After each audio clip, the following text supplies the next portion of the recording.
অনেক দিন আগের কথা।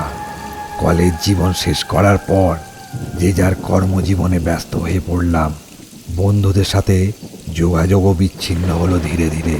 তখন তো আর এখনকার মতো ফোন, সোশ্যাল মিডিয়া ছিল না। তাই কিছুদিন মাঝে সাঝে চিঠি আদান প্রদানের পর সমস্ত কিছুই বিচ্ছিন্ন হয়ে গেল। এমন সময় খবর পেলাম আমার প্রিয় বন্ধু নিতাইয়ের খুব শরীর খারাপ। তার এই অসুস্থতার খবর পেয়ে তাকে দেখতে যাচ্ছিলাম।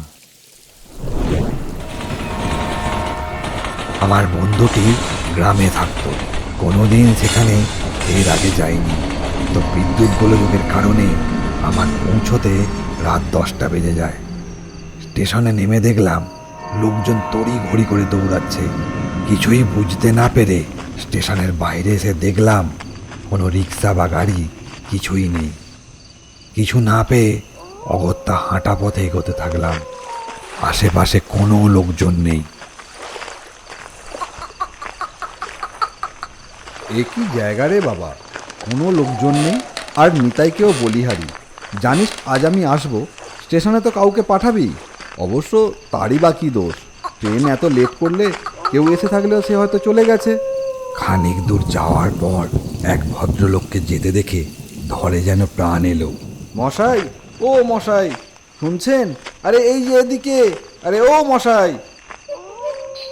বাসন্তীপুর গ্রামটি কত দূর একটু বলতে পারবেন? ভদ্রলোক অবাক চোখে তাকিয়ে রইলেন, তারপর বললেন, আপনি কি নতুন এসেন বাবু? আগে হ্যাঁ, আমি কলকাতা থেকে আসছি। ও, আসেন আমার সাথে, আমিও তো ওই দিকেই যাব। তা এদিকে এরকম নির্জন কেন?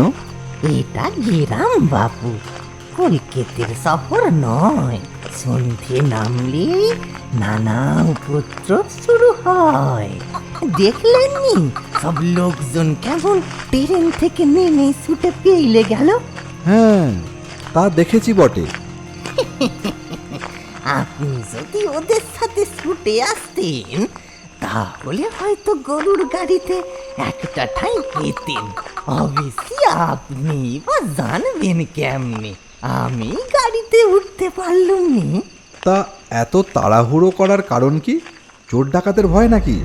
না বাবু, তার থেকেও অনেক ভয়ঙ্কর। চোর ডাকাত ভয়ে এ গ্রামের আশেপাশেও আসেনি।